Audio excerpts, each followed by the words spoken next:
Morning every student, how are you. उम्मीद करता हूँ कि आप लोग खैरियत से होंगे। आज मैं आपके सामने वार्षिक परीक्षा कक्षा 11 भौतिक विज्ञान यानी फिजिक्स का पेपर लेकर के हाजिर हुआ हूँ। उम्मीद करता हूँ कि आपको ये वीडियो पसंद आए। वीडियो अच्छी लगे तो वीडियो को लाइक और शेयर करिएगा और नए हैं तो सब्सक्राइब कीजिएगा। चैनल सब्सक्राइब करने के बाद में बेल आइकन दबाकर ऑल पर क्लिक कर दीजिएगा, जो कि नोटिफिकेशन आपको जल्द से जल्द पहुँच जाए। तो ये पेपर जो है 3 आवर्स 15 मिनट्स का है और टोटल मार्क्स जो हैं वो आपके 70 हैं। खंड आ में जो है आपका बहुविकल्पी हैं। आयतन प्रत्यास्थ गुणांक का व्युत्क्रम होता है, तो इसका आंसर जो है आपका संपीड़न हो जाएगा। दूसरा है संरक्षी आंतरिक बल द्वारा किसी निकाय पर किया गया ऋणात्मक कार्य जिस परिवर्तन के बराबर होता है वह। चारों ऑप्शन में है गतिज ऊर्जा। हाइड्रोलिक ब्रेक का कार्य जिस नियम का आधारित है वह पास्कल का नियम। इसका आंसर ठीक है। फिर है यह ऊष्मा चालकता के बढ़ते हुए क्रम में को ये दिए हुए हैं। बढ़ते हुए क्रम में आपका ये वाला ठीक है, AlCuAg। यदि किसी सरल लोलक की लंबाई 4 गुनी कर दी जाए तो उसकी दोलन आवृत्ति हो जाएगी 2 गुनी, आधी या 4 गुनी या चौथाई। 4 गुनी हो जाएगी। वायु में ध्वनि के लिए न्यूटन का सूत्र जो है कौन सा है, तो ये वाला हमारा ठीक है, √P/d वाला। ये हमारे अब आपके शॉर्ट क्वेश्चन है, ये मैं आपको दिखा रहा हूँ, इससे अब मैं करके दिखाऊंगा।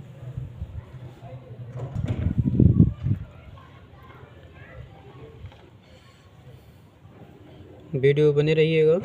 तो देखिए मैं सॉल्व करके दिखाता हूँ। हमारा दूसरे का पहला आंसर जो है वो ये है। पहला क्वेश्चन जो था, अमान्य दोलक से क्या तात्पर्य है, तो इसका आंसर जो है वो किसी दोलन की वह गति है जिसमें हर बार आयाम कम होता जाता है। इसे डेप्थ ऑसिलेशन भी कहते हैं। उदाहरण स्प्रिंग पर भार या झूलता हुआ पेंडुलम। फिर हमारा दूसरे का खा का आंसर जो है वो ये है, किसी गैस की स्वतंत्र कोटि का मतलब ये है, तो मैंने आंसर लिख कर दिए हैं कि गैस के अणु के स्वतंत्र रूप से गति करने के तरीके की संख्या, इसे स्वतंत्र की डिग्री या DOF भी कहते हैं।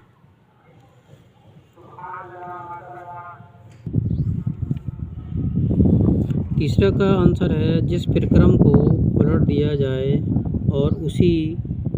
और सभी बदलाव उल्टी दिशा में हो जाएं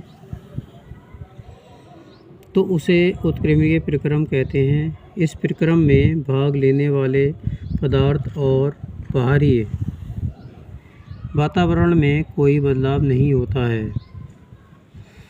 फिर हमारा दूसरे का घाव वाला आंसर था, भौतिकी में दृढ़ पिंड का मतलब है ठोस की वह आदर्श अवस्था जिसमें कोई निरूपण ना हो, यानी किसी भी बाहरी बल लगाने पर भी दृढ़ पिंड के कणों में एक दूसरे के सापेक्ष कोई विस्थापन नहीं होता है।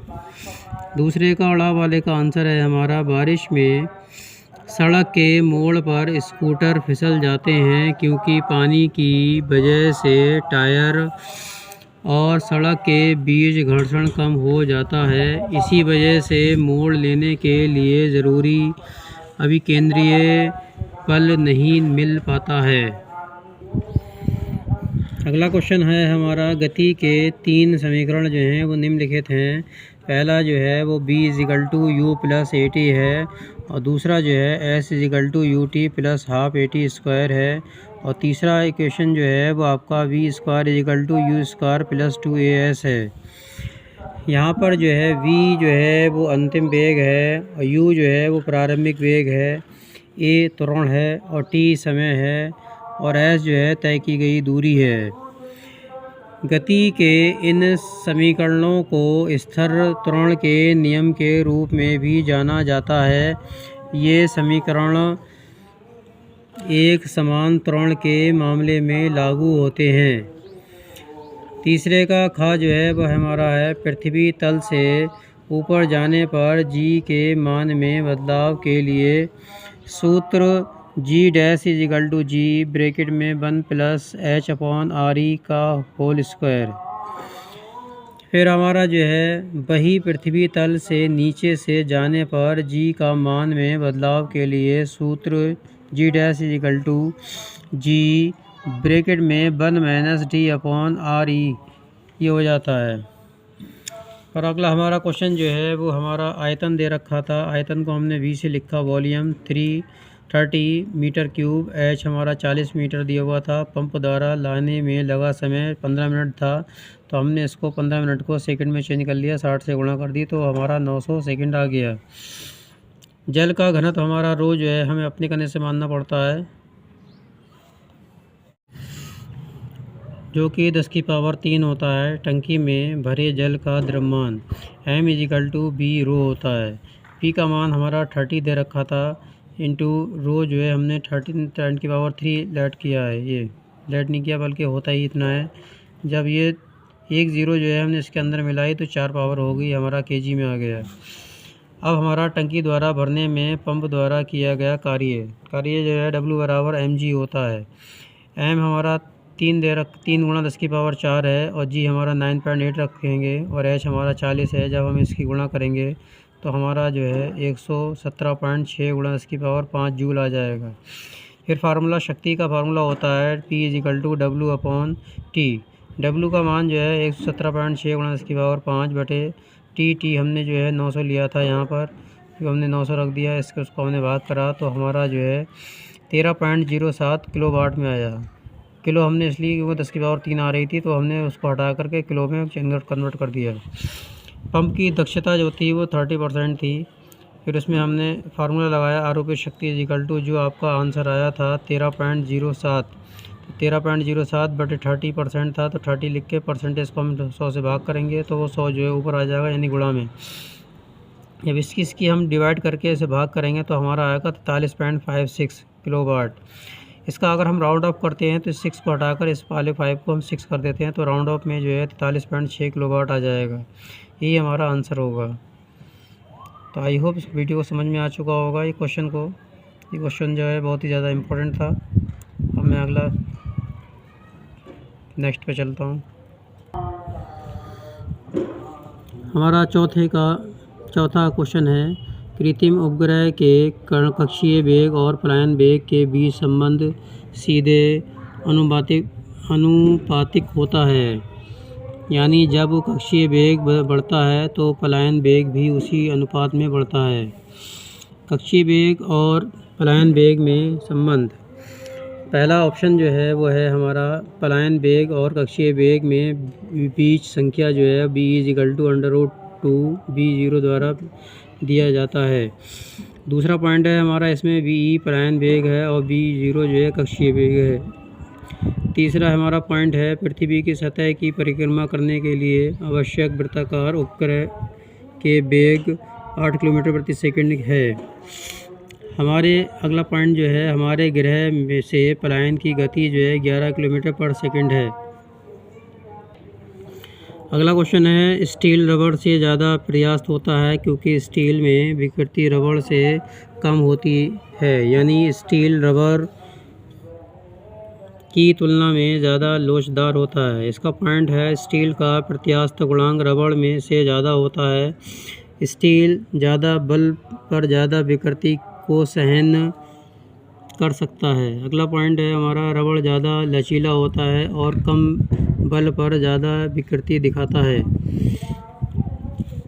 हमारा अगला क्वेश्चन है, किसी द्रव्य के श्यानता गुणांक का मतलब है दो समांतर तलों के बीच इकाई वेग प्रवणता को बनाए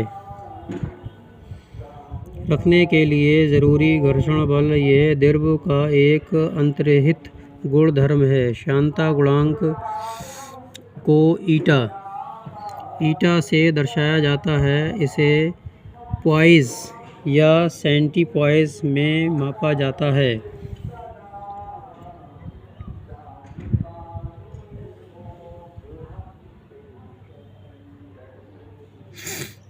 अब अगला हमारा नेक्स्ट क्वेश्चन जो है वो लास्ट क्वेश्चन, मेयर का सूत्र।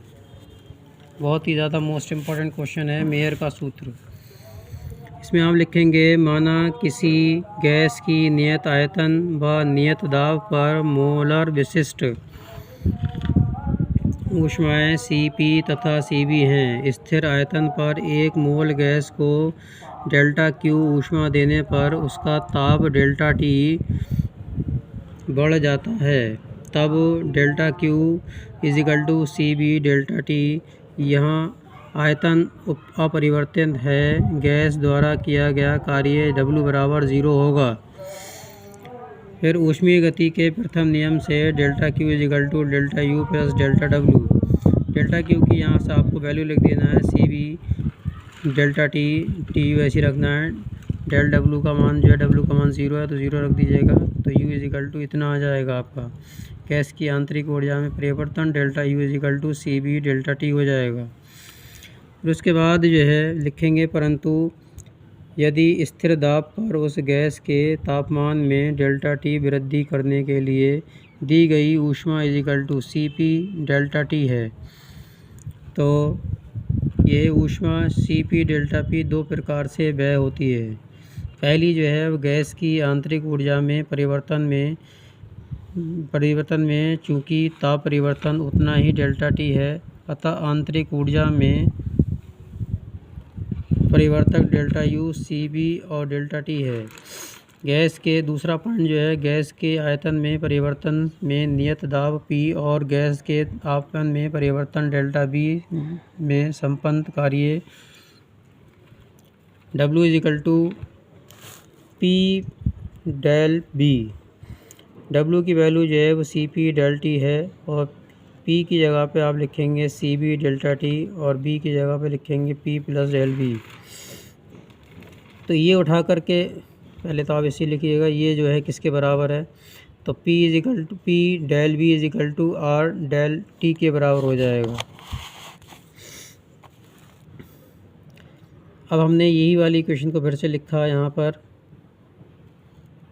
फिर हमने ये वाला नंबर उठा करके इधर लिया है, माइनस का हो जाएगा क्योंकि यहाँ = चल रहा था, तो हमने = के वैसे माइनस में ले लिया। ये R डेल्टा T ऐसी आ जाएगा। फिर हम इन दोनों में से हमने डेल्टा T को कॉमन ले लिया, तो डेल्टा T हमारा जब कॉमन आ जाएगा, ये आपका Cb हो जाएगा, ये आपका माइनस में Cb हो जाएगा। ये Cp है और ये Cb है।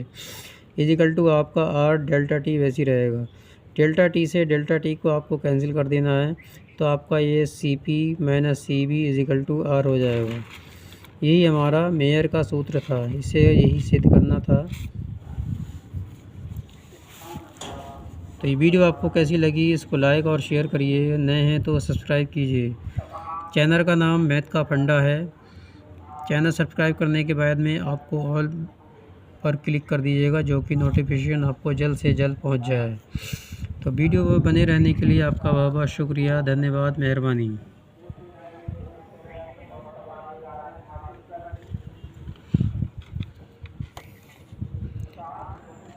मैथ का फंडा।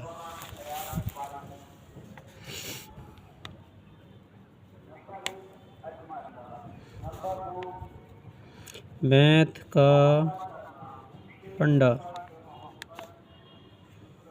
तो वीडियो बने रहने के लिए आपका बहुत शुक्रिया, धन्यवाद, मेहरबानी। Thank you.